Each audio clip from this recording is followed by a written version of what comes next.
Well, good morning, light warriors, seekers of truth.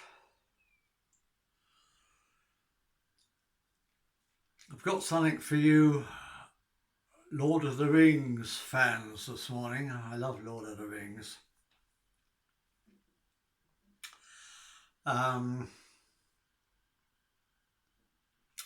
Galadriel has just asked Gandalf, why the halfling? And this is his reply. Saruman believes that it's only great power that can keep evil in check. But that's not what I have found. I found it's the small things, everyday deeds of ordinary folk that keep the darkness at bay. Small acts of kindness and love.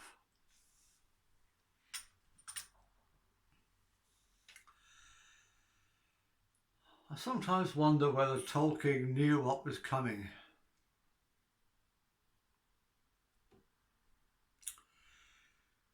He talked about the darkness lurking in the shadows and not revealing itself in his day. And it's sure as hell revealing itself now.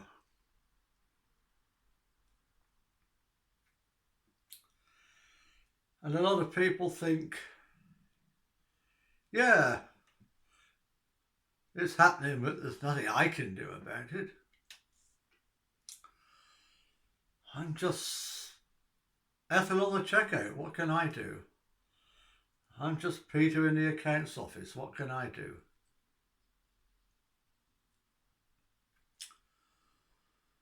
I'm just Jack who writes a few books. What can I do? But we don't all have to wield a sword like Aragorn.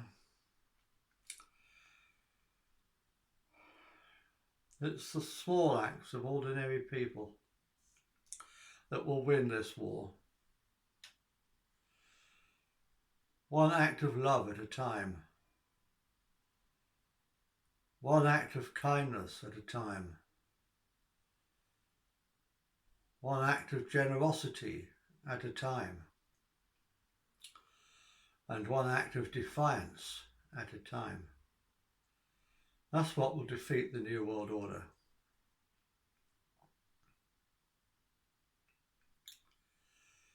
You don't have to go into politics.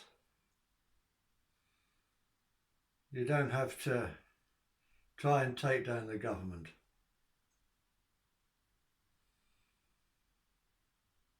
In fact, there's a much better way of taking down the government than taking down the government.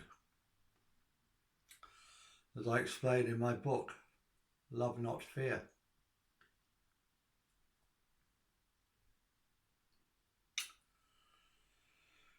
Just be kind to your neighbour. Be generous to your neighbour. Make sure your neighbour always has enough.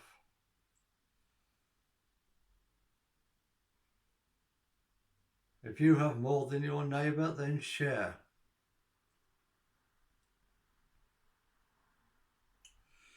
Make sure your neighbour never has to claim welfare benefits from the government.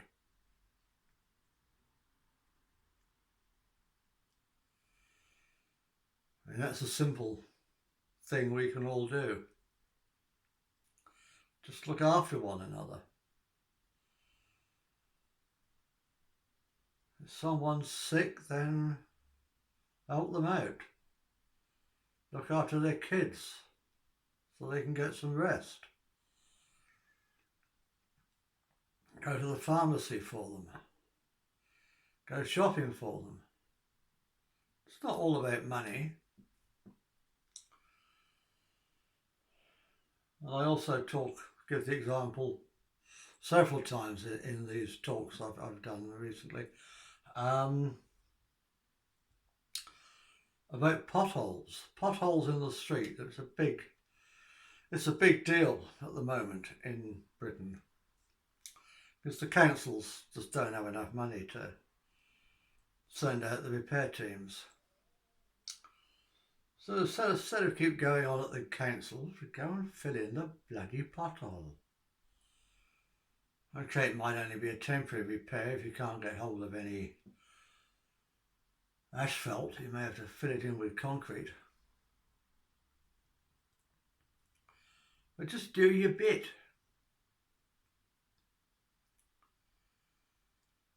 There's a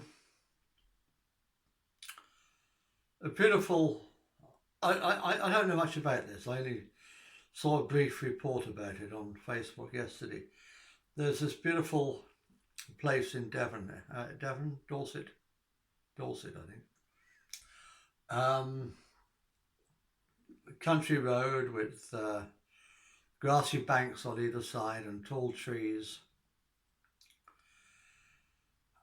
And the money, the council have running out of the money to maintain it and to keep the trees safe. And so they're talking about gutting the whole place and turning it into a sterile nightmare. And of course it's only the tree roots that are holding the soil together, so they're having to put these metal nets to hold the soil back, and it's going to look awful. And of course the local residents are up in arms, rightly so. But I mean, it's a terrible, wicked thing to do to a beautiful natural environment. I can't help asking why the local people, the neighbours, don't just get together and maintain the area. Don't even ask permission, just go and do it. And the council won't have an excuse to ruin the place. It's the little deeds of ordinary folk that are going to make all the difference.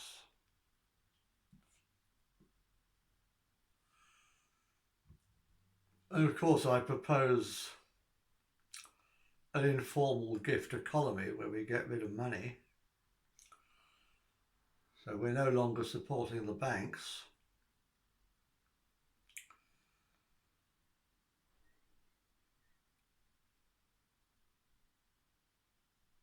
And it'll be a lot easier to look after one another if we don't have this mindset of money. Oh, I can't afford to help him. I haven't got enough money for myself.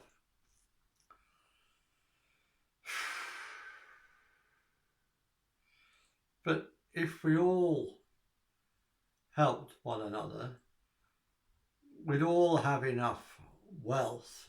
We wouldn't have to quantify it through money, but we'd all have enough wealth, enough things, enough food, decent homes to live in.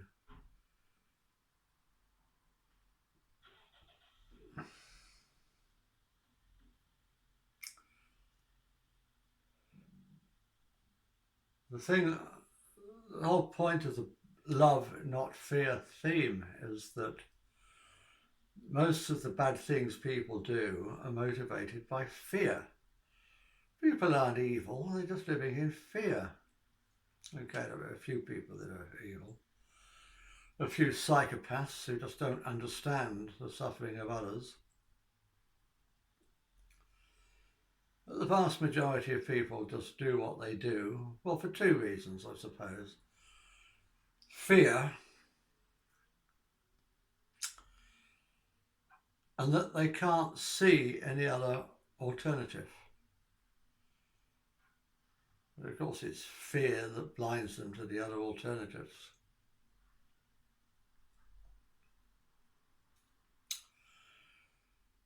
I said in a recent video, we were born into a game we did not devise. Well, the rules are stacked against us. And we all blinkered by the rules of this game, and we can't see outside. You can't see beyond the little box that the game has put us into. The game of working all your life when you should have been enjoying life, so you can enjoy life when you're too old and knackered to enjoy life. I'm speaking from experience. Yeah. Yeah. It's this treadmill that we're all on. And because we're all in fear, how am I going to pay the mortgage or the rent this month? How am I going to feed the family this month? And we're all in fear. If you've got more money, then you have a bigger house, a bigger mortgage, and more fear. It's this little box that we've all been put into. But it's so easy just to step outside the box. I said, I think in the very first video, or maybe the second one, I said I was going to talk to you about elephants. And I didn't explain, I just moved on. Well, let's just talk briefly about elephants. I got this example from Jack Canfield. And he speaks about when he was a boy going to the circus. And he'd see these huge, I mean, I'm very much against elephants or any other animals in circuses. So don't think I'm condoning that, I'm not. This is just the example he gave. You see all these huge elephants with these small chains around their ankles that they could easily break.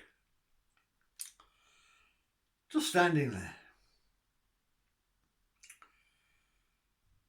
And he said he used to see the baby elephants with these great huge chains around their ankles that they couldn't break. So as babies, as youngsters, they learnt they couldn't break the chains. So as adults, they